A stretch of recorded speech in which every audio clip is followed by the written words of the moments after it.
Bakit anya nang si Kristo'y nagtungo sa sinagoga kung araw ng Sabat? Sa Bagong Tipan kasi maraming Sabat binabanggit. Subalit ang Sabat na ikapitong araw na binasbasan at binanal. Ano ho ba ang diwa niya? Tanong niya bakit anya si Kristo ay nagtungo, nagpunta sa sinagoga on a Sabat? Si Kristo po ba o si Apostol Pablo ang tinutukoy niya dyan? Si Kristo. Yun ho ang termino, yun yung gamit niya na, o yun ho yung tanong niya mismo. Batay po sa Biblia, nang ang Panginoon ay magpunta sa sinagoga ng mga Hudyo, meron po siyang naging layunin. Hindi po siya para mangilin ng araw ng Sabat, kundi siya po ay may layuning ipangaral ang Ebanghelyo. At yan po ay pagtugon tungkol sa hulang nasusulat sa kanya. Pakinggan po ninyo ang dito'y nasusulat sa mga talata ng Biblia. Dito po sa Lucas Kapitulo 4, versikulo 16 hanggang 18. At siya'y napasa Nazaret na kanyang nilakhan. At ayon sa kanyang kaugalian, siya'y pumasok sa sinagoga ng araw ng Sabat at nagtindig upang bumasa. At ibinigay sa kanya ang aklat ng propeta Isayas at binuklat niya ang aklat na nasumpungan niya ang dakong kinasusulatan. Sumasa akin ang Espiritu ng Panginoon, sapagkat ako'y pinahiran niya upang ipangaral ang mabubuting balita sa mga dukha. Ako'y sinugo niya upang itanyag sa mga bihag ang pagkaligtas at sa mga bulag ang pagkakita, upang bigyan ng kalayaan ang nangaapi. Gaya po ng inyong nadinig, ang layunin ng Panginoon, kaya po siya nagpunta doon sa sinagoga, ay yung mismong dahilan kung bakit siya naparito sa sanlibutan upang ipangaral ang mga salita ng Diyos. Siyempre po, Sabat nandun yung mga pangangaralan, kaya Sabat siya nagpunta ron. Kung ibang araw siya pupunta, hindi niya madatat nandun yung mga tao. Kayo man po ang Panginoon, hindi kayo pupunta ng ibang araw doon. Dahil ang intention nyo, mangaral sa mga tao. Ngayon, kung iniisip po ninyo na nagpadala ng tanong na ito, kaya siya nagpunta ron para mangili ng araw ng Sabat, nagkakamali po tayo. Hindi po naman yun ang naging pakay niya sa pagtungo doon. Dahil kung pangingili ng araw ng Sabat, kahit po yung ganong gawa, bawal sa araw ng Sabat, di po ba? Opo. Kasi kahit na katiting na gawa, hindi dapat nagawin ng isang inutusan ng Panginoon ng 10 utos. Kaya kung sinasabi po nila na nangili ng Panginoon, hindi po. Pumunta po siya sa sinagoga, araw ng Sabat, kasi mangangaral po siya. Hindi po gaya ng ipinangangatwiran ng iba na siya po ay nangilin. Kaisipan lang po ng iba yun. At yun po ay natutuhan ng kanyang mga apostol. Tulad po ni Apostol Pablo. Siya man, dahil alam niya ang Panginoon nangangaral sa sinagoga tungkol sa Ebanghelyo, si Apostol Pablo, ginawa din yung ginawa ng Panginoon. Basahin po natin.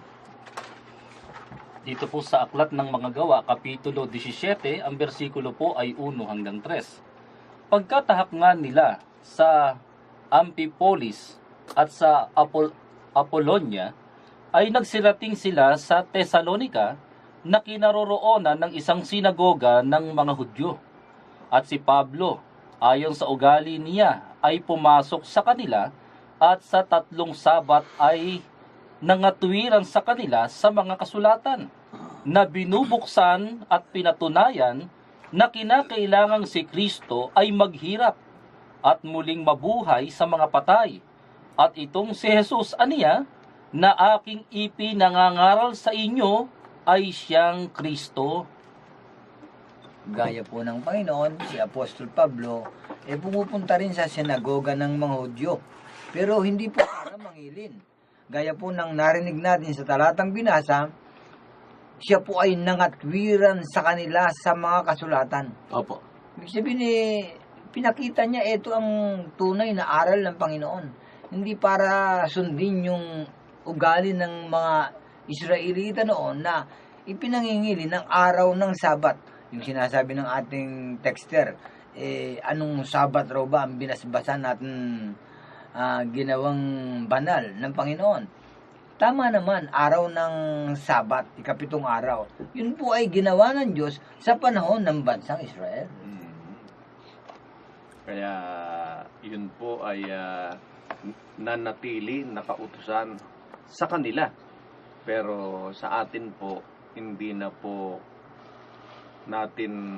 tayo nasasaklaw ng utos na yaon dahil yan po ay bahagi ng 10 utos na nagsilbing tipa ng Panginoon sa kanila na malimit po ninyong madinig sa programang ito kasi nakasulat po sa Biblia. Kung hindi po nakasulat sa Biblia, hindi nyo po madidinig sa amin yon. Ang nakasulat po sa Biblia, yun po na 10 utos na siyang tipan sa Israel ay pinalipas na. Ibig sabihin, wala na pong bisa yun. At yun po hindi namin sariling salita. Para po sa kapakanan ninyo na mga sumusubaybay sa amin at ngayon lang nakapakinig, babasahin po namin muli yung salita na yaon sa Biblia kasi baka naman po yung iba ay magdamdam dahil inaakala na yun ay salita lamang namin. Basahin po natin. Dito po sa Hebreo, Kapitulo 8, versikulo 13, dito po sa saling Tagalog Popular Version. Nang sabihin ng Diyos ang tungkol sa bagong tipan, pinawalan niya ng bisa ang una, at anumang nawawalan ng bisa at naluluma ay malapit ng mawala. Napakaliwanag po niyan. Talagang pinawalang bisa na po ang matandang tipan, ang lumang tipan. Kailan? Nung dumating po yung bagong tipan. Kaya maliwanag po yun Wala nang bisa yun sa panahon natin. Kasi ang may bisang aral na ng Panginoon ngayon ay ang bagong tipan. Ang kautusan ng pag-ibig na itinuro ng ating Panginoong Kristo Jesus. Sana po naging malinaw yan. Kaya yung tungkol sa Sabat kasama na po yun doon sa kumbaga sa gamot expired na. Hindi na po para sa atin yan. Pag-expired, wala daw visa. Wala nang visa, wala nang efficacy. Kaya tayo po out of respect, syempre, tayo po nire-recognize po natin yung iba na sila po sumusunod pa rin yan. Nasa sa kanila po yan. Mamamalagi po na biblical po tayo. Pag pinalipas na, ang termino nga ho sa Tagalog Bible, niluma na. Pag niluma, in-expire na, bagong kautusan, yun ho dapat naman Pwedeng itanong sa atin, ibig niya yung sabihin, kayo, pumapatay na. Kayo, nagnanakaw na. Ayun po, klaruhin din natin yan. Gusto natin tiyakin yun. Ang totoo po, sa kautusan ng pag-ibig, bawal pong pumatay. Kasi mahal mo kapwa mo Iniibig mo kapwa mo, bakit pag nanasaan mo siya? O mag-iimbot ka ng kanyang sariling pag-aari. Kaya nasasakop po yung espiritu ng utos noon sa Israel. Pero hindi po 10 utos. Natapos na po yung 10 utos. Yung espiritu ng pag-ibig, siyang sumakop dun sa mga utos na sinusunod ng kabanal-banalang iglesia. So, sana po ay maging tulong po yan sa ating pong naging pagsusuri. 09325294. Ano po bang ibig sabihin ng San Juan Gis 30? Ibig po bang sabihin literal na isang tao lang sila talaga? O ginamit lang siguro niya yung terminong tao dito. Siguro referido sa isang Diyos lamang o one being. Yan. Kaya, dahil wala ho termino sa Tagalog medyo limitado po tayo. Sa English merong person, merong entity, yun yung mga gamit, being, sabi nyo nga, kapatid na Bimib. Ano ho ba ang paliwanag ng Biblia tungkol ho dito? Nagtatanong po si Texter 0932-5294. Mabuti po basahin natin sa Biblia na talagang yung pagiging isa nila, isa talaga. One being o one person. Basahin po natin. Dito po sa John 10 verse 30. Dito po sa Easy English Bible. My Father and I are one person. Klaro. Opo. Ang salitang gamit po dyan, si Kristo mismo nagsasalita, I, referring to himself, and the Father, yung pong supposedly tatay niya o ama, sinabi niyang klaro sa bandang huli nung kanyang sentence, are one person, referring to him and the Father as one. Hindi ho magkaiba. So, klaro po dito, yun ho talaga ang tema o esensya ng mga pangungusap na ating Panginoong Kristo Jesus. Kaya't siya po ay nagpakilalang anak, may dahilan po siya niyan. Meron po siyang kasama po yan sa kanyang plano. Kasama po yan sa disenyo niya ng pagliligtas na kung saan, dahil sa Biblia, nababasa naman natin, nangako ang Diyos na paririto talaga siya. Opo. Paano siya paririto? Ano bang pagparito niya sa sanglibutan? Paririto siya sa laman.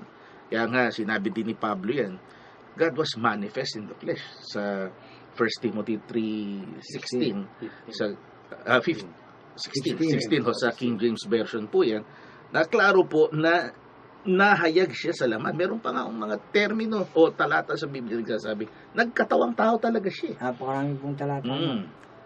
Sana, mag-ingat po tayo dun sa akala mo totoong mga sinasabi na wala raw tayong mababasa ang Panginoong Diyos o ang Panginoong Kristo Jesus.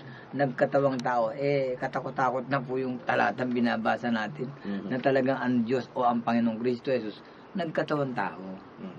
Pagkamat sasabihin din nila, hindi naman siguro paramihan ng talata yan. Pero hindi nga paramihan. Pero ito'y nagpapatotoo na talagang consistent si Kristo. Hindi siya pwedeng magpakilala bilang bukod na Diyos. Sapagkat kung siya'y pangalawang Diyos o bukod pang Diyos kaysa sa Ama, masisira po yung sinabi ng mga propeta ng una, tulad ni Propeta Isaias. Ang Diyos mismo ang nagdeklara, walang nauna sa Kanya, ni wala nang susunod pagkatapos niya. Sige po, kapatid Mabuti, na... basahin po natin yun. Ayun o. Sa Isaias. 40. Tres. Yes. Basahin natin para po madinig ng ating mga taga-subaybay. Narito po. Kayo'y aking mga saksi, sabi ng Panginoon, at aking lingkod na aking upang inyong maalaman at magsisampalataya kayo sa akin, at inyong matalastas na ako nga. Walang Diyos na inanyuan na una sa akin, o magkakaroon man pagkatapos ko. Napakatiyak na sinabi ng Panginoon. Kaya hindi mo na pwedeng dugtungan Mhm. Nasasabihin nung noon, iisa. Opo. Pero nung dumating ang Panginoong Kristo, dalawa na sila. Dalawa na. Mhm. Meron pong ganyang mangaral na nagtuturo ng ganyan. Pero absolute po yung sabi ni Propeta Isaias, pangungusap po ng ating Panginoon Diyos mismo. Absolute siyang nag-iisa. Walang nauna, wala ring susunod na Diyos pagkatapos niya. So, iisang Diyos. Ngayon, balik tayo dun sa pahayag ni Kristo, 10:30.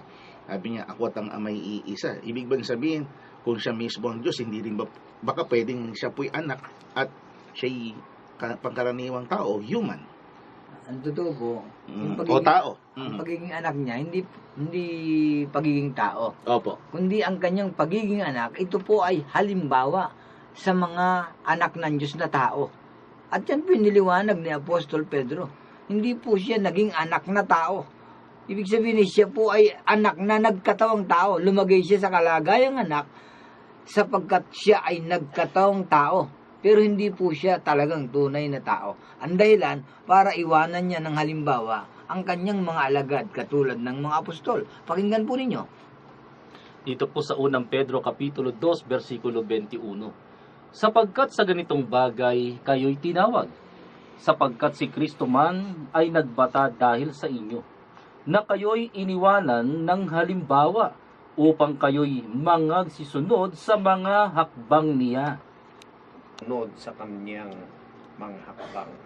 Kaya Malinaw nga. po yun. Hindi para sa kanya yung kanyang mga ginawang yaon, kundi para maging halimbawa sa atin na mga anak ng Diyos. Kaya nga kapatid na Yusuf, kapatid na Gabriel, Opo. may isang talata na ang pagiging anak ng Panginoong Kristo gaya ng anak.